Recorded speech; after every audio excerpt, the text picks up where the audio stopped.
Frost had already begun creeping up the windowsill, but what suffocated Kestrel Vale wasn't the cold, it was the dead silence ruling the chicken coop. Years earlier, when her father was still alive, this place had greeted every sunrise with restless clucking and vibrant life. But now, it was nothing more than an empty shell holding a few worn nests. The old dog, Brindle, nosed a frozen corner of the coop, then looked up at her with a low whine. Suddenly, from inside the cabin, Mother Ansel's cough tore through the thin plank walls, sounding like a dry branch snapping in the winter night. Kestrel clenched her freezing hands. Winter was closing in on Crowbone Crossing, and the emptiness of this homestead was nothing less than a written death sentence for the two of them. On the rough pine table, Kestrel flattened the receipt of their ruin. Cornmeal, salt, and the expensive cough tonic meant to keep her mother breathing. All that remained on the table was $10. Just a small stack of cold coins. $10 to survive months of incoming blizzards was a cruel joke of fate. Mother Ansel coughed softly, pulling the patched quilt higher. She glanced at the meager sum, then turned her tired eyes toward the murky frost outside the window. $10 buys 2 more sacks of flour, she whispered, her voice terrifyingly calm. And then we run empty by midwinter. The frontier winter never spares those who just sit and wait for it, Kestrel. Kestrel stared at the coins. Her mother's words cut through any illusion of safety. 2 sacks of flour was just a way to prolong the despair. They couldn't just consume what little they had left. They needed something that could produce. But how could $10 buy a healthy flock of hens? Just then, the distant tolling of the town's salvage auction bell drifted through the air, the place where people dumped their most worn-out goods. Kestrel grabbed her threadbare coat, swept every last cent off the table, and pushed the door open into the north wind.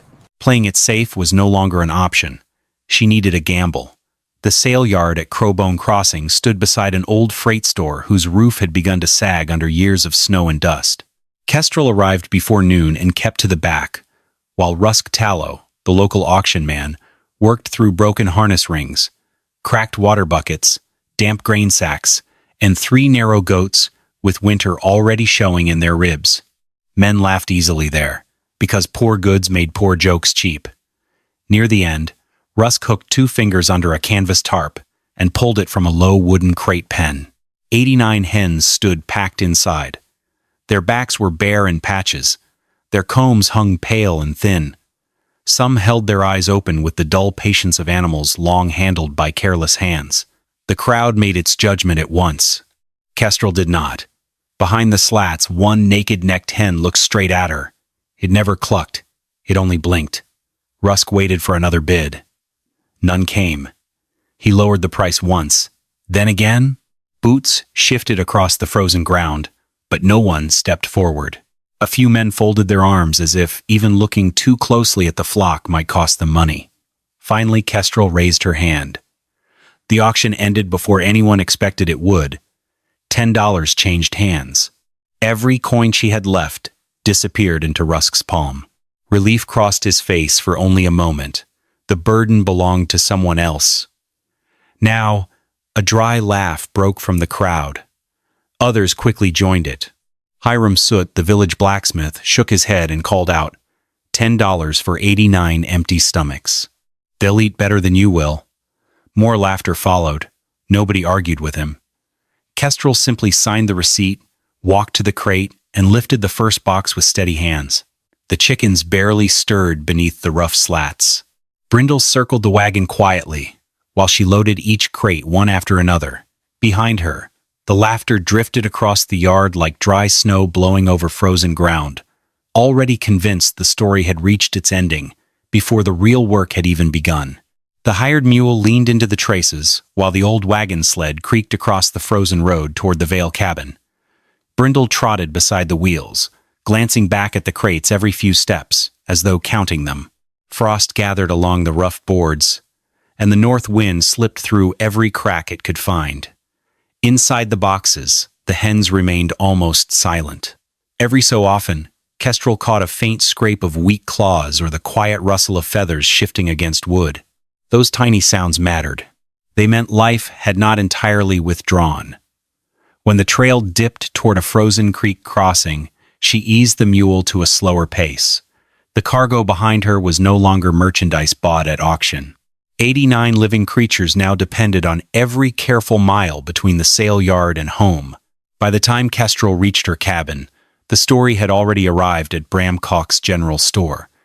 It came with Tobin Wren, a freight hauler who rarely carried a tale exactly as he had found it. Before long, 89 worn-out hens had been exaggerated to nearly 100. The price had somehow become even more foolish.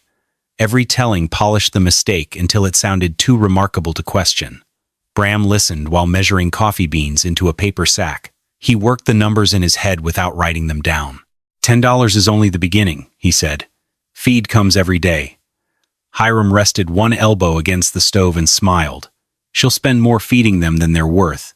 Across the room, Orpha Maines, who had raised chickens for most of her life, gave a slow nod. Those chickens won't carry her through Christmas. Several customers agreed before anyone asked whether they had actually seen the flock. Bram tied the coffee sack with twine and set it on the counter. A hungry hen eats whether she lays or not. The room accepted that sentence as settled truth. Outside, the first hard breath of winter drifted over Crowbone Crossing, still too far away for most people to fear, yet already moving in the only direction it ever traveled. Mother Ansel heard the wagon before she saw it. By the time Kestrel opened the first crate, the old woman had already crossed the yard with the help of a worn hickory cane. Every step came slowly, but her eyes remained as sharp as they had been 40 winters earlier. Brindle settled across the doorway, keeping still so the frightened chickens would not bolt into panic. Ansel lifted one hen with practiced hands. She studied the comb first, then the legs, then the clear shine, or lack of it, in the chicken's eyes. Finally, her fingers rested along the breastbone.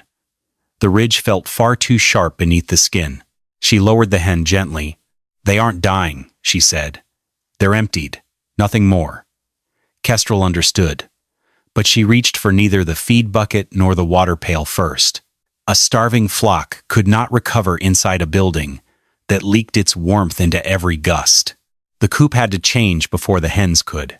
She mixed clay, chopped straw, and cold wood ash into a thick mortar, pressing it deep into every crack where daylight slipped through the boards.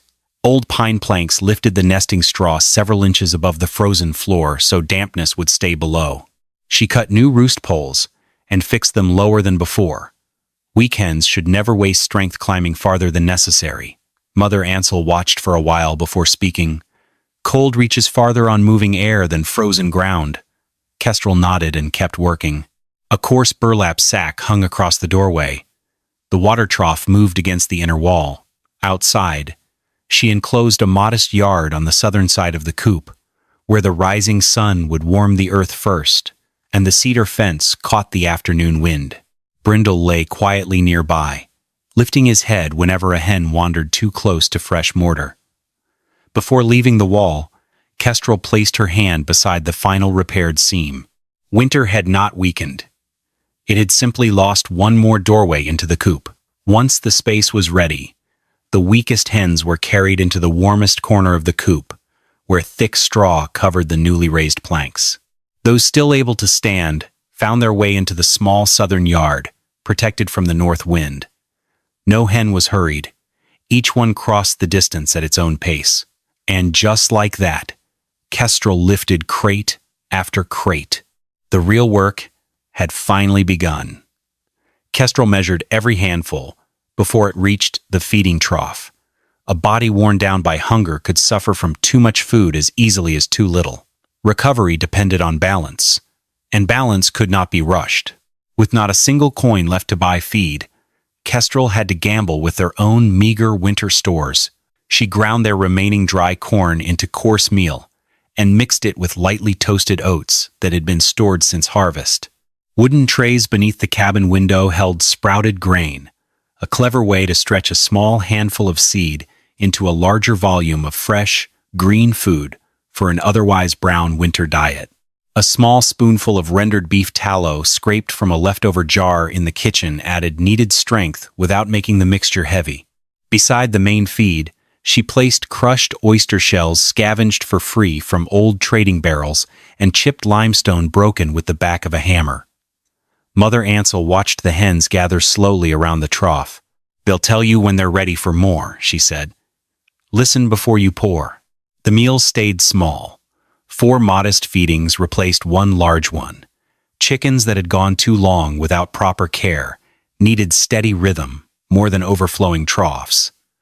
Water demanded equal attention. Each morning, Kestrel wrapped 2 smooth river stones in worn cloth after warming them beside the cook stove. She tucked them beneath the wooden water pan, taking just enough chill away to slow the first layer of ice without heating the water itself. By midday, she replaced them with freshly warmed stones. As Kestrel went about her work, the flock slowly settled into the new rhythm. Near the edge of the flock, the bare-necked hen approached the separate pan of crushed shells. It lowered its head once, then again, then a third time. For several quiet moments it continued picking through the white fragments with patient purpose. When the chicken finally lifted its head, something had changed. The movement carried a trace of confidence, as though its body had remembered a need long buried beneath months of neglect. Kestrel noticed it without a word and reached for another careful handful of feed. The next tool Kestrel built cost nothing at all. She hung a smooth pine board beside the coop door and marked careful columns with a piece of charcoal. Date, wind, water, chicken standing, red combs, new feathers, eggs. Every evening, another line appeared beneath the last one. The board carried no guesses, only what the day had actually revealed. Mother Ansel watched her finish the first row. "Numbers won't spare you," she said quietly, "but they won't lie to you either." The first entries were plain. Wind, north, water, clear, red combs, 0. New feathers, 0. Eggs, 0. Kestrel looked at the final mark for a long moment before lowering the charcoal. Her hand never hesitated. Those zeros were not signs of failure. They were the first honest measure of where the flock truly stood. Tomorrow's line would have to earn the right to be different. The first week passed without a single egg. Each evening, another black 0 appeared on the pine board. Kestrel expected nothing else. Bodies worn down over many months rarely trusted safety after only a few days. On the 4th morning, she found one of the weakest hens lying quietly beneath the low roost. The chicken had slipped beyond saving, sometime before dawn. Kestrel carried it behind the line of old willows, where the frozen ground softened beneath fallen leaves. She buried it with a shovel and covered the small mound before Mother Ansel reached the window. There was no reason to make the old woman watch another farewell. News traveled faster than wagons.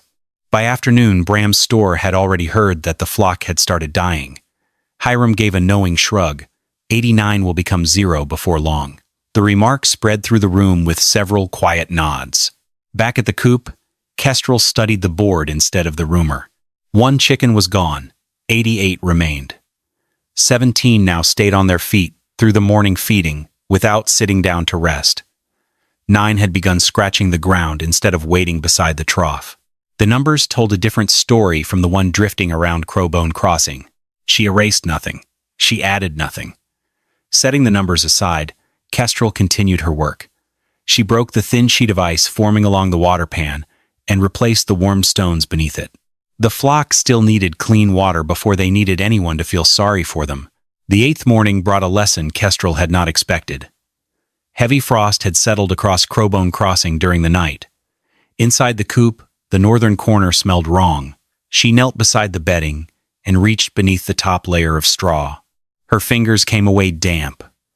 Cold alone rarely destroyed a flock. Cold mixed with moisture worked slowly, quietly, and with far greater patience. Before she could pull away the wet bedding, Brindle barked sharply beside the grain shelf. 2 field mice burst from beneath the sprouted grain trays and darted across the floor. The old dog drove them through the open doorway before returning to stand beside the barrel, still watching. Kestrel remained kneeling beside the damp straw. The walls no longer leaked much wind. That part had worked. The moisture had nowhere to escape. She understood the mistake immediately. Taking her hatchet, she climbed onto a small crate and cut a narrow vent beneath the leeward side of the roof, just wide enough for damp air to leave without inviting the north wind inside. The opening faced away from the strongest weather, allowing the coop to breathe instead of trapping every breath from the flock. Fresh straw replaced every damp bundle. Before spreading it, she sifted a thin layer of cool wood ash across the floorboards. The ash would pull moisture downward before it settled into the bedding. Finally, the sprouted grain trays were lifted from the barrel and suspended overhead with rawhide thongs where mice could no longer reach them. By the following morning, the sharp smell of dampness had almost disappeared. The bedding remained dry beneath the surface, and a faint stream of warm air drifted toward the new roof vent. Winter had uncovered another weakness. Kestrel answered it with a better design. By the third week, the charcoal marks on the pine board still ended with the same final entry: eggs, 0. It also showed something far more important. While making the morning round, Kestrel paused beside the bare-necked hen from the auction. Fine feather shafts had begun pushing through the pale skin along its neck and shoulders. They were short, almost no longer than stiff bristles, yet they had not been there a few days earlier. She looked farther across the flock. Several combs had lost their faded color. They were no longer white with exhaustion. A soft red had begun working its way back, little by little, as though the chickens were remembering what healthy blood was supposed to look like. Near the mineral pan, 2 hens bumped shoulders over the crushed oyster shell. Neither chicken backed away immediately. A brief argument followed before one finally claimed the better place.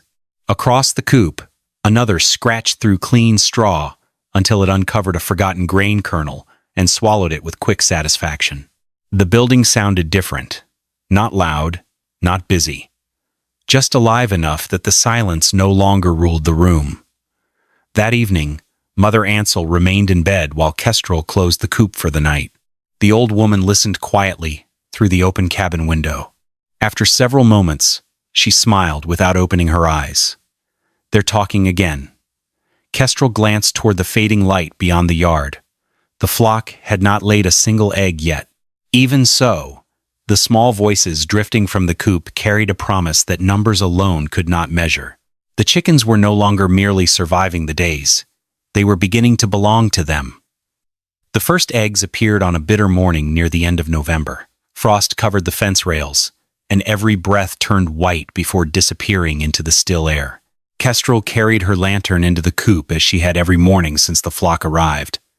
Nothing about her routine changed. She checked the water first, then the bedding, then the chickens. Only after that did she kneel beside the lowest nesting box. 4 eggs rested against the clean straw.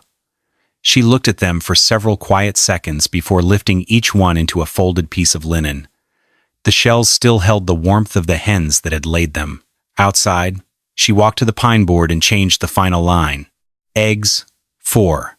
No circle, no underline. Just another honest entry. Mother Ansel waited until Kestrel placed the cloth on the kitchen table. The old woman picked up 1 egg with both hands, turning it slowly as though feeling something far older than breakfast. "They've crossed the hardest part," she said. Kestrel gave a small nod.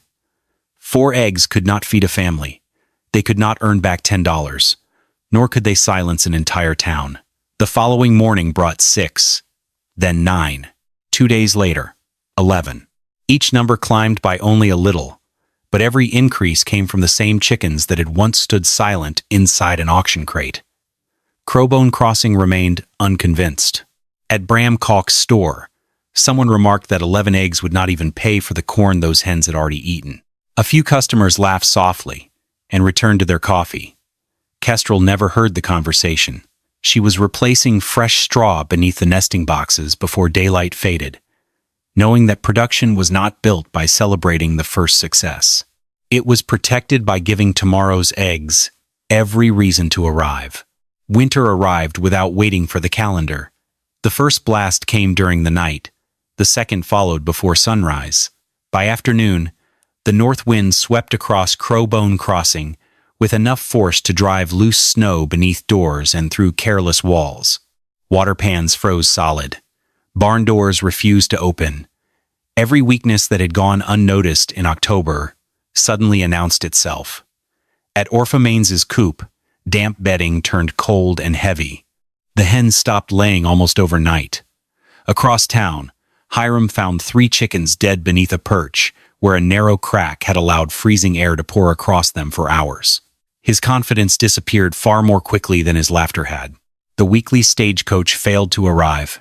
Snow blocked the western road for 2 full days, leaving Nola Pike's kitchen nearly out of eggs before the breakfast rush had even ended. Meanwhile, Kestrel did not scramble to change her methods.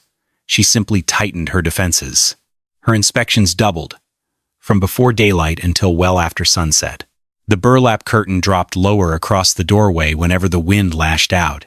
And to fight the biting cold, each pre-dawn feeding now included a small portion of warm sprouted grain that had rested near the cook stove overnight, taking the sharp chill away without becoming hot.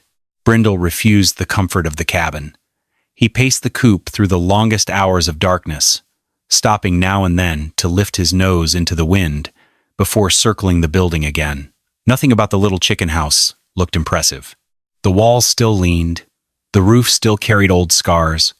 The repairs were plain enough that few people would have noticed them. Nature did. One system after another around the settlement began surrendering to the cold because each had overlooked a different weakness. Kestrel's coop faced the same storm, with no special protection beyond careful preparation and constant attention. Late that night, another hard gust shook the cabin. Kestrel stepped outside and stood listening beneath a sky bright with winter stars. The wind howled across the open prairie. Inside the coop, a quiet chorus answered it. Soft clucks, gentle rustling, the low conversation of chickens settling together against the cold. The sound was small. It was steady. Most important of all, it was still there. The blizzard moved east before midnight, leaving the prairie strangely quiet. Then Brindle exploded into sharp, furious barking. Kestrel seized the lantern hanging beside the door, grabbed a stout hickory stick, and ran into the bitter cold. Snow reached almost to her knees. The dog stood rigid beside the western wall of the coop, growling into the darkness. A flash of movement. Gray fur. A young coyote slipped away from the light, circled once, then vanished beyond the drifting snow. The hens burst into nervous clucking.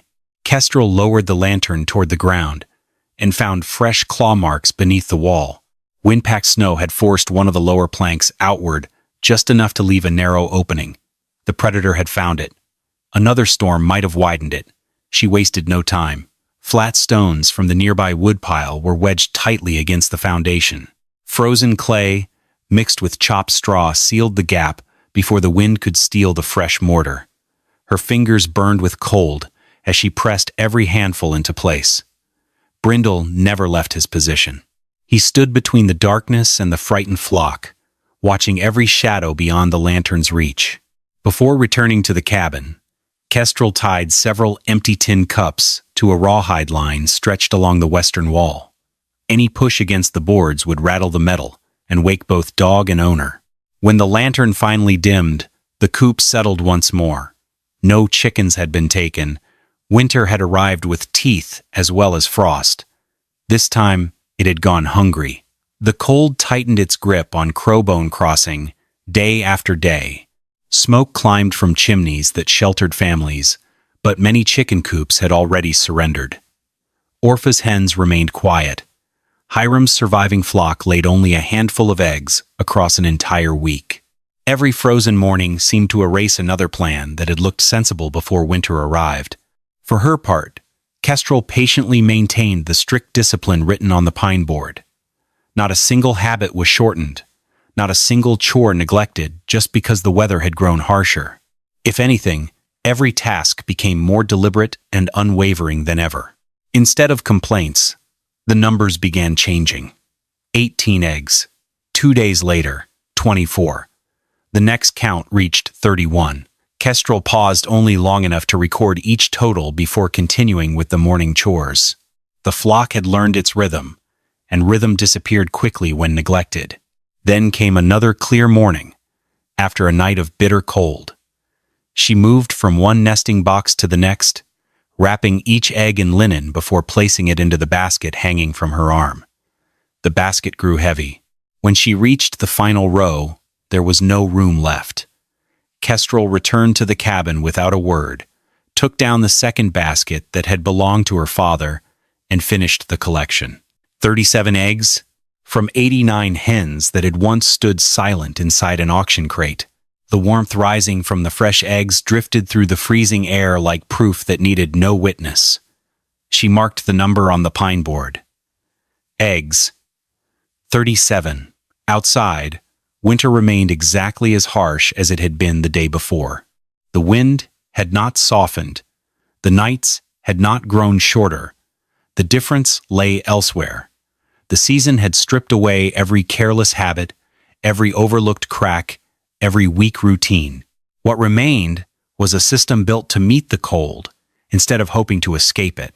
Kestrel carried both baskets into the cabin and placed the second one beside Mother Ansel's bed. The old woman rested one hand on the warm linen covering the eggs. She looked at her daughter, then toward the window where snow still covered the yard. A quiet nod was all she offered. Nothing else needed saying. The hens had answered the town more clearly than words ever could. 3 days later, Kestrel wrapped 24 eggs in clean linen, packed them into a willow basket, and drove to the stagecoach kitchen. Travelers filled the room with the smell of wet wool and melting snow. Breakfast had nearly emptied the pantry. Fresh eggs had become harder to find with every colder morning. Nola Pike wiped her hands on her apron before walking to the counter. She did not ask where the eggs came from. She picked up one shell and held it toward the window, turning it slowly beneath the pale winter light. Her thumb pressed gently against the surface before she cracked it into a white enamel bowl. The yolk settled high and round. Its color leaned deep toward gold instead of pale yellow. The white stayed close instead of spreading across the bowl. Nola looked at it for several quiet moments. Years spent feeding hungry travelers had taught her that good food explained itself. She glanced back at Kestrel. "How many can you bring every week?" Kestrel had already done the arithmetic on the pine board at home. She answered with a number lower than the flock's current production. A few eggs would always remain on the farm. Storms could delay a day. Winter might still claim another chicken. Promises should leave room for the unexpected. Nola nodded once. "Bring that many every Thursday." She reached across the counter and closed Kestrel's fingers around the agreed payment.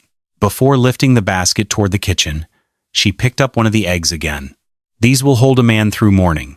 Nothing more needed to be said. Outside, the cold wind still crossed the street exactly as it had the week before.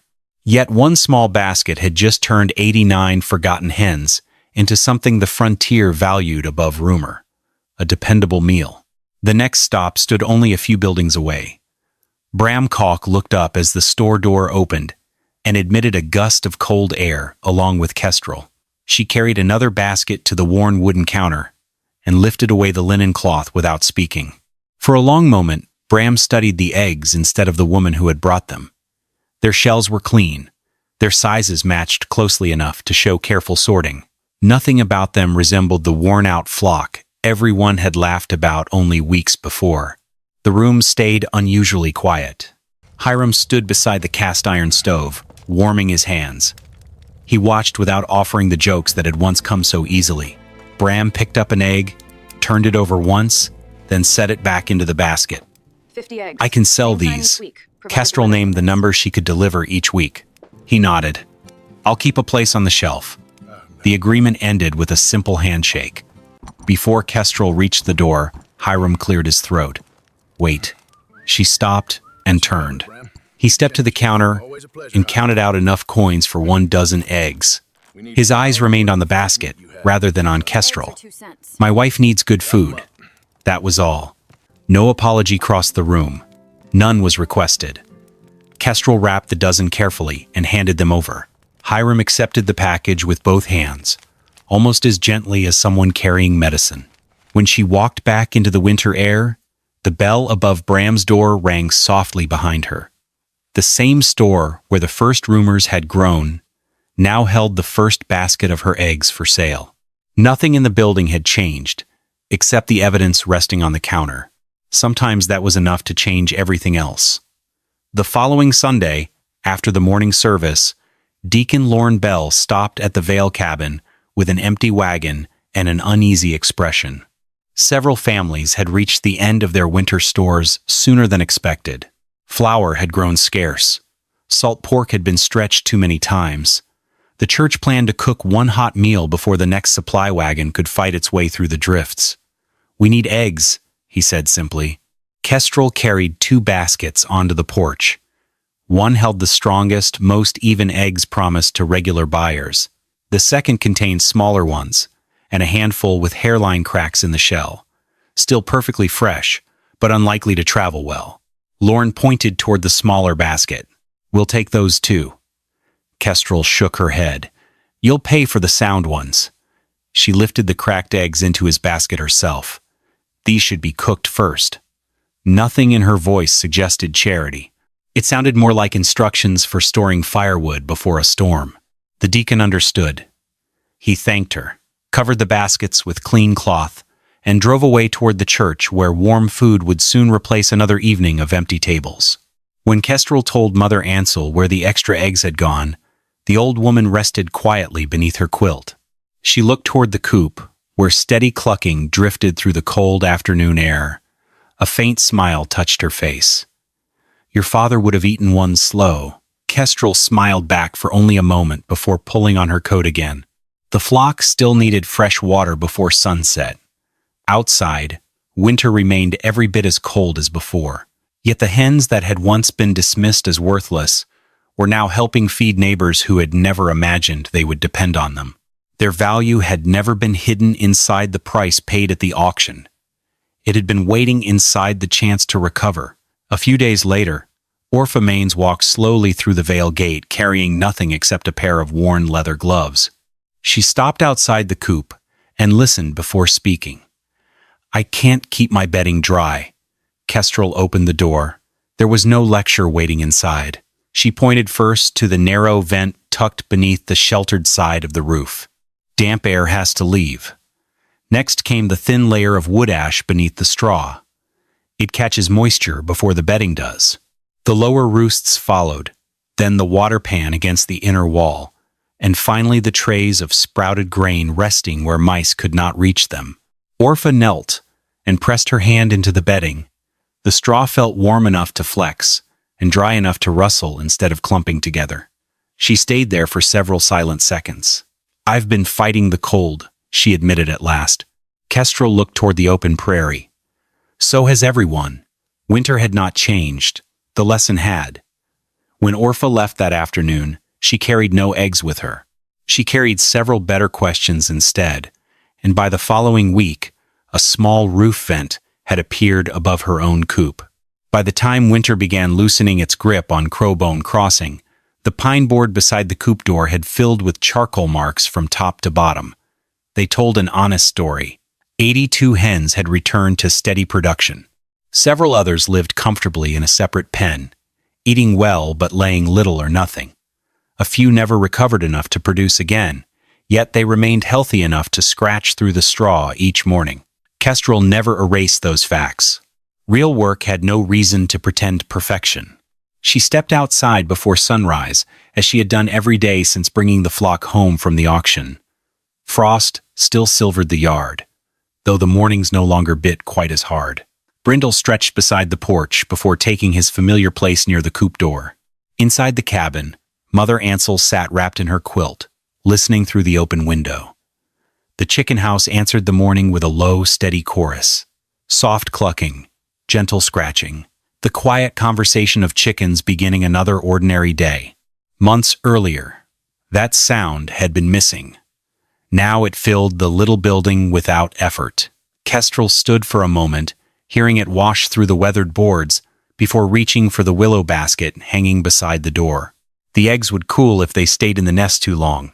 She walked inside the coop without hurry. Winter had made its judgment. The town had made its own. Neither verdict mattered as much as the simple truth waiting beneath the hens. The flock had never needed someone to believe in them. They had needed someone willing to understand what they required, then keep providing it long after hope alone would have grown tired. The coop had found its voice again, and every warm egg resting in the basket carried a little of that quiet answer home.